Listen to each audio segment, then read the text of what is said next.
If you're in your 30s or 40s and you've quietly wondered whether what you're feeling might be early perimenopause, I want to slow this down and walk you through it carefully.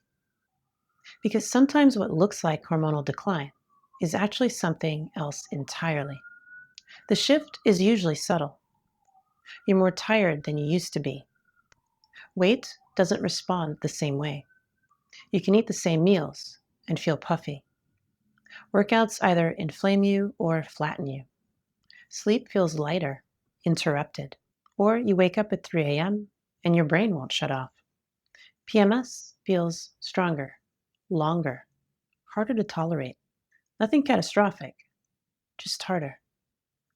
And when you are someone who's used to being capable, sharp, high performing, that harder feels unsettling.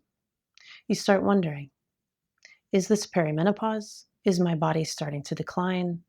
Is this just how my life is going to be from now on? Welcome to the Women's Metabolism MD podcast. I'm Dr. Mylaine Riobé, OB-GYN and integrative physician. And this is where we look at women's metabolism through a different lens. Because perimenopause is real. Hormones absolutely fluctuate across your late 30s into your 40s. But what I consistently see in high-achieving women is this. The symptoms often begin before meaningful ovarian decline. What's happening first is metabolic compensation, not failure, not breakdown, not your body giving up, but compensation. When stress load exceeds what your system can regulate efficiently, your metabolism compensates. Compensation keeps you functional, but it's not neutral. It carries a cost. That cost shows up as fatigue, brain fog, weight resistance, inflammation, interrupted sleep. Nothing is broken, but coordination is off. Medicine is very good at diagnosing disease. It's not very good at identifying compensation.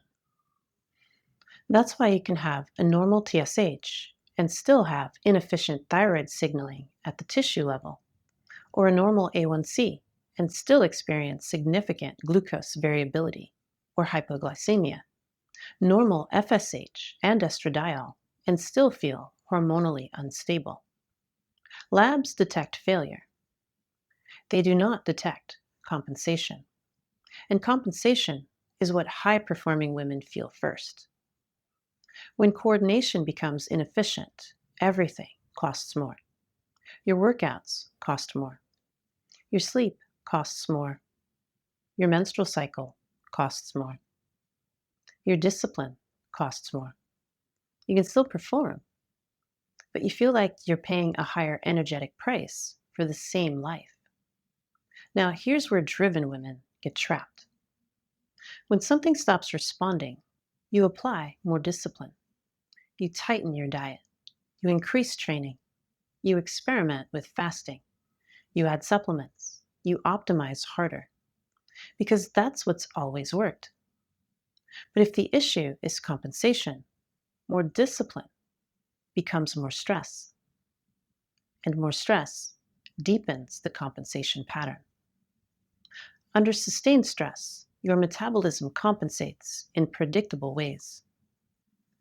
Broadly speaking, compensation leans in one of two directions: excess dominant or deficiency dominant. Both can involve fatigue. Both can involve weight gain.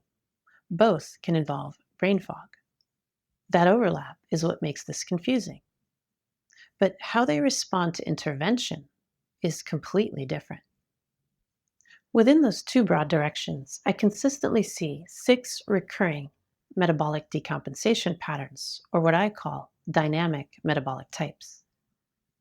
They are the inflamed overachiever, the wired overachiever, the sluggish strategist, the tired and trying, the foggy fighter, and the chaotic craver. On the outside, they can look very similar. On the inside, they are not. Same symptoms externally, different internal metabolic terrain, and each requires a different stabilization strategy. Let me make this real. Two women, both 38 years old, both exhausted, both gaining weight, both with normal labs, both disciplined, both trying. One improves with fasting and high intensity interval training. The other crashes. Same symptoms, same strategy, different outcomes. Because they're compensating differently. And what stabilizes one destabilizes the other. This is why generic advice fails intelligent, high-performing women. It assumes one metabolism. There is not one metabolism. There are compensation patterns. The next logical step is not guessing. It's pattern identification. And here is what matters most. Compensation patterns do not unwind through awareness alone.